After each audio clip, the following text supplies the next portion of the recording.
सीहोर में बीजेपी की बैठक में कई बड़े फैसले हुए हैं, जिसमें साफ तौर पर एक महत्वपूर्ण फैसला ये भी हुआ कि बीजेपी अब रामलला के दर्शन कराएगी। हर लोकसभा से 6,000 लोगों को दर्शन कराए जाने की तैयारी है। फरवरी से मार्च तक ये बड़ा दर्शन अभियान चलेगा। हर एक लोकसभा सीट से श्रद्धालुओं को अयोध्या ले जाया जाएगा। 22 जनवरी को राम दीपावली मनाई जाएगी। हर घर में 11 दीपक जलाने के लिए भी अभियान शुरू होगा। तो पार्टी के सभी बड़े नेता महाआरती में शामिल होंगे। लोकसभा चुनाव के लिए 7 क्लस्टर भी बनाए गए हैं। 7 सीनियर लीडर प्रभारी भी बनाए जाएंगे। क्लस्टर के हिसाब से इन प्रभारियों को जिम्मेदारियां भी दी जाएंगी। तो छिंदवाड़ा सीट को जीतने के लेकर भी चर्चा की गई और छिंदवाड़ा में कैंपेन चुनाव का आगाज भी होना है। तो बीजेपी ने 11,000 बूथ चिन्हित कर लिए हैं। तो तमाम तैयारियां हुई हैं। बड़ी महत्वपूर्ण ये बैठक हुई। चलिए, हमारे साथ एग्जीक्यूटिव एडिटर मनोज सैनी जी हमारे साथ जुड़ गए हैं। मनोज जी, बीजेपी और संघ की एक महत्वपूर्ण बैठक हुई और बैठक में कई विषयों को लेकर चर्चा हुई, लेकिन फोकस इस पर रहा कि लोकसभा चुनाव से पहले पहले जो तमाम लोकसभा क्षेत्र हैं वहां से लोगों को अब अयोध्या के दर्शन कराने की तैयारी है। इसके अलावा तमाम और महत्वपूर्ण विषयों पर भी चर्चा की गई। क्या कुछ अपडेट है? देखिए दिनेश, हम हमेशा कहते रहे कि भारतीय जनता पार्टी इस बार 2024 का चुनाव राम के और मोदी की गारंटी के नाम पर आगे बढ़ना चाहती और बूथ का जो वोट शेयर है उसको बढ़ाना मूल मकसद है। और वोट शेयर जब भी बढ़ेगा जब आप घर घर पहुंच जाएंगे। इसलिए देखिए कि हर घर से व्यक्ति को अयोध्या पहुंचाने की बात है और महाआरती के साथ एक महा मैसेज भी देने की तैयारियां हैं।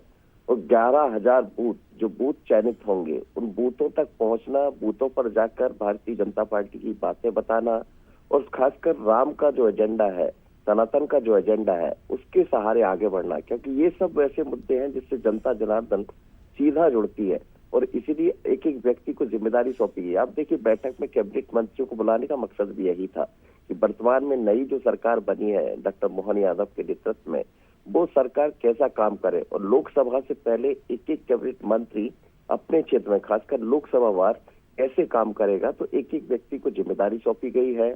उसके अलावा तमाम भारतीय जनता पार्टी के जो 7 क्लस्टर बनाए गए हैं, इनके अंतर्गत जिन लोगों को प्रभारी बनाया जाना है उन पर भी चर्चा हुई है। मकसद एक ही है कि 29 की 29 सीटें जीतना, वोट आप प्रतिशत जो पहले रहा करता था उसको बढ़ाना और घर घर में ये बताना कि भारतीय जनता पार्टी की सरकार जब बनी तो उसने राष्ट्रवाद की बात की है, उसने राष्ट्रवाद को बढ़ाया है, आर्थिक स्थितियां ठीक की है।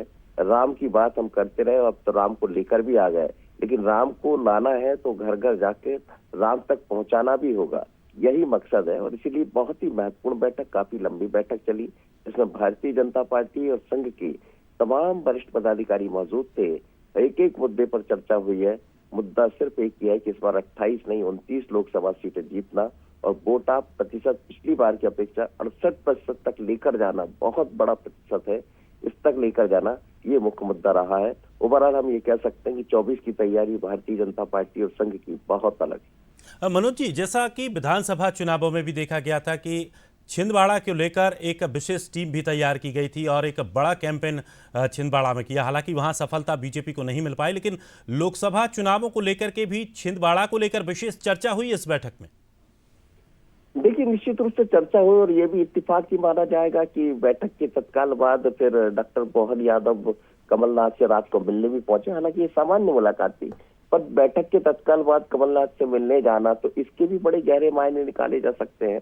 दोनों के बीच में करीब 1 घंटा चर्चा हुई है और जैसा आप कह रहे हैं ये बात सच है कि विधानसभा में भारतीय जनता पार्टी को बालाघाट छिंदवाड़ा से उतनी अच्छी सफलता नहीं मिली। हालांकि महाकौशल बहुत अच्छा रहा बीजेपी के लिए, लेकिन 2 जिले छोड़ दिए जाए तो वो थोड़े नुकसानदायक रहे। पर अब नजर यह है कि लोकसभा में इसकी बराबरी कर ली जाए और आपको ये भी हो सकता है कि कोई बहुत अलग तरह का कैंडिडेट छिंदवाड़ा से देखने को। चलिए, शुक्रिया मनोज जी हमारे साथ।